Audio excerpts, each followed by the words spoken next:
नमस्कार दोस्तों, मैं Rajneesh Sharma Soul Insights platform पे फिर आपके बीच में। आज शुक्रवार है, आज क्वेश्चन आंसर डे है।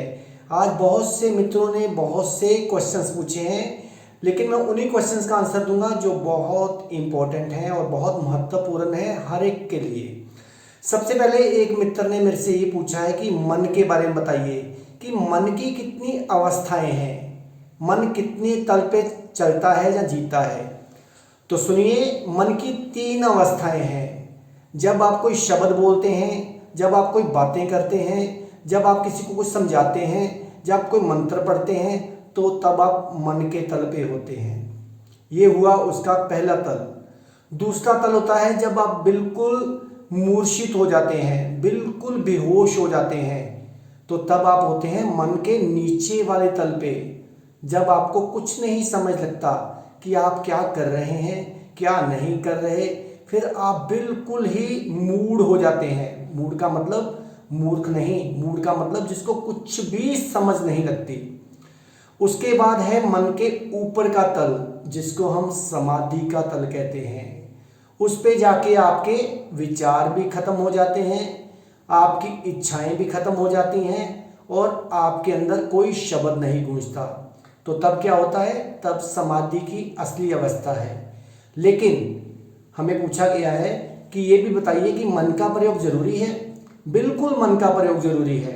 अगर मान लीजिए कोई इंसान समाधि के तल पे भी पहुंच गया या मूर्छा के तल पे भी पहुंच गया, लेकिन उसको हमें समझाने के लिए, चाहे वो सत्संग के जरिए, चाहे वो किसी भी लेक्चर के थ्रू समझाने के लिए, हमें अपने मन के तल पे आना पड़ेगा। क्योंकि मन की भाषा है बोलने वाली, मन की भाषा है समझाने वाली। तो ये मन की 3 अवस्थाएं हैं। वैसे असली जो समाधि की भाषा है वो मौन है। अब एक और मित्र ने पूछा है, हमें बताइए उपासना, जो पूजा पाठ है, वो हम कैसे करें। मेरे मित्र, सबसे पहले यही बात याद रखो, जहां वासना है वहां उपासना नहीं हो सकती। अगर तुम मंदिर में जाते हो, गुरुद्वारे में जाते हो, कहीं मस्जिद में, कहीं चर्च में जाते हो कुछ मांगने के लिए, तो तुम वासना में हो, तुम उपासना में नहीं।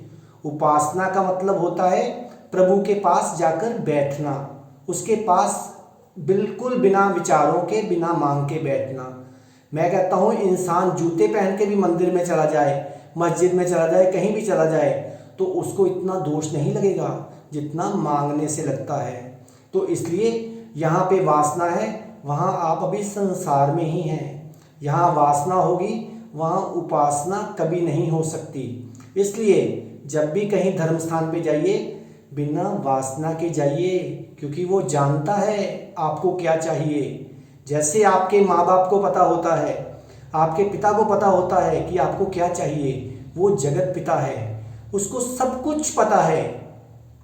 अब एक और मित्र ने पूछा है कि कोई ऐसी कुंजी बताइए, कोई ऐसी चाबी बताइए जिससे परमात्मा को पाना बहुत आसान हो जाए। उसके लिए तो आपको साधना करनी पड़ेगी मित्र।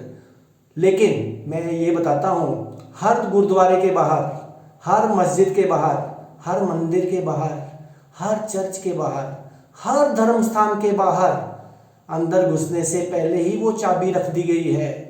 अब तुम्हारे पास अगर अकल हो तो तुम उस चाबी को पकड़ सकते हो, या उस परमात्मा की आपके ऊपर अपार कृपा हो तो आप उस चाबी को पकड़ सकते हो।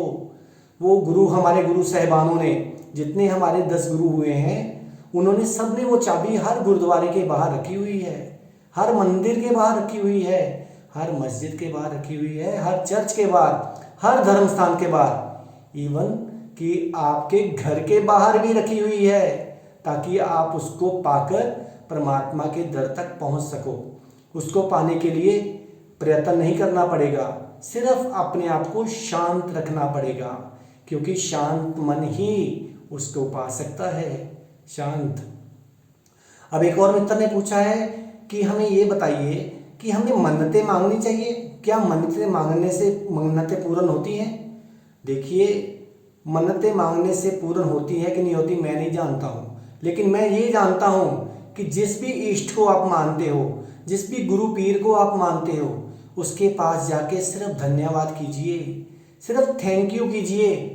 वो पीर है, वो गुरु है, वो सतगुरु है, उसको सब कुछ पता है कि तुम्हारे मन में क्या है।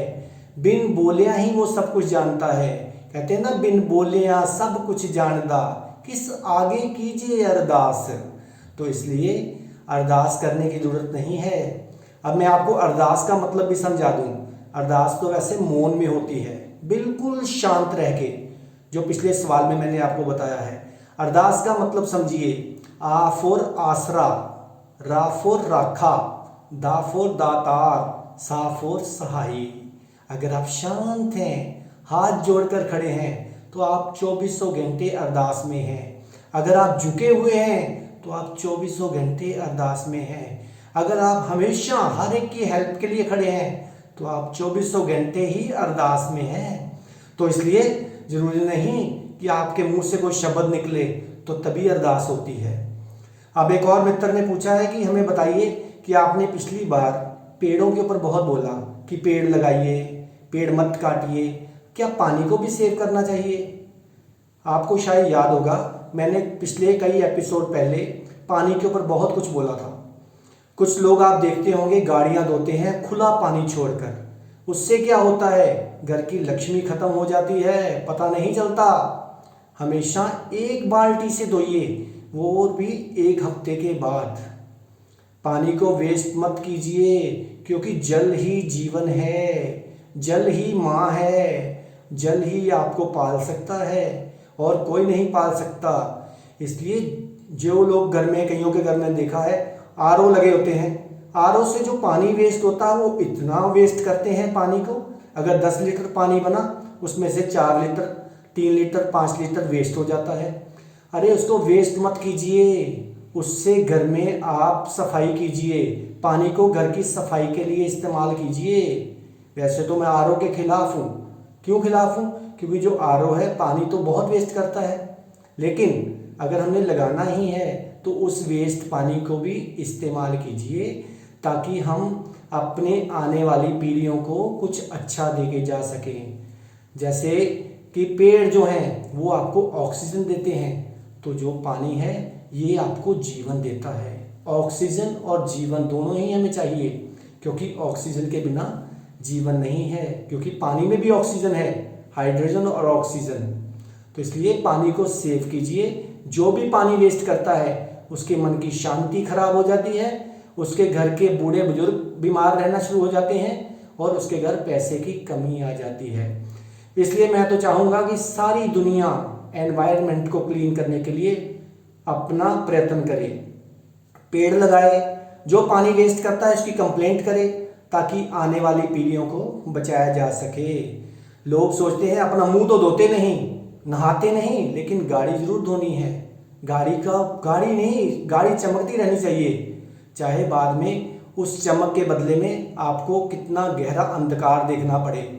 इसलिए पानी को सेव कीजिए, असली माँ आपकी पानी है। तो जल को सेव कीजिए, बहुत कुछ ठीक हो जाएगा, बहुत कुछ ठीक हो जाएगा। अब एक और मित्र ने पूछा है कि हमें बताइए, कई लोग कहते हैं कि हमें ये गाड़ी बहुत हॉर्न नहीं मारने चाहिए। मैं ये सवाल फिर रिपीट कर रहा हूँ, क्योंकि ये सवाल पहले भी कईयों ने पूछा था कि जो लोग बहुत हॉर्न मारते हैं, गाड़ियों के साइलेंसर को ख़राब कर देते हैं, उसकी आवाज़ से लोगों को टेंशन होती है, उससे भी चंद्रमा खराब होता है। उससे आपको डिप्रेशन, माइग्रेन, सर्वाइकल और पता नहीं कैसी कैसी बीमारियां आ जाती हैं, जो कि गुप्त रूप में आपको तंग करती हैं। किसी के बच्चे ने अगर साइलेंसर अपना खराब किया हुआ है, उसकी आवाज़ बढ़ाई हुई है, तो उससे भी आपके घर में डिप्रेशन, आपके घर की एनर्जी नेगेटिव हो जाएगी, बच्चे की पढ़ाई में विघ्न आ जाएगा और भी कई कुछ खराबियां होगी। क्योंकि जो मोटरसाइकिल है या गाड़ियां हैं, इनका जो भी कारक है वो शनि है। तो याद रखिए, आपका शनि खराब हो जाएगा। शनि खराब हुआ तो मशीनरी खराब, शनि खराब हुआ तो टांगे खराब, शनि खराब हुआ तो आने वाली आध्यात्मिक लाइफ भी खराब हो जाती है। तो इसलिए तेज हॉर्न बिल्कुल मत मारिए, अपने साइलेंसर को ठीक कराइए, ताकि आप भी खुश रहें और दुनिया भी खुश रहे। क्योंकि दुनिया में ही परमात्मा बसता है। अगर दुनिया आपको दुआ देगी कि वाह भाई कितना एटिकेट्स वाला बच्चा है, कितने प्यार से बाइक चला रहा है, कोई साइलेंसर की आवाज़ नहीं, तो उसमें आप परमात्मा की आवाज़ समझिए। वो परमात्मा आपको दुआएं दे रहा है। नहीं तो आप बद दुआएं बटोरते जाएंगे। बद दुआएं से क्या होगा, आपकी आने वाली लाइफ जो है वो हेल हो जाएगी। इसलिए अपने बाइक्स को, अपनी गाड़ियों के हॉर्न को धीमा कीजिए, अपने साइलेंसर को ठीक कराइए, तो इससे आपकी और सारी दुनिया की लाइफ जो है वो खुशहाल हो जाएगी। और भी बहुत से सवाल हैं, लेकिन अगली बार मैं उन सवालों का जवाब दूंगा। तब तक आप मेरे चैनल को सब्सक्राइब कीजिए, सोल insights_RV रजनीश। तब तक आप खुश रहिए, आबाद रहिए, जिंदाबाद रहिए। नमस्कार।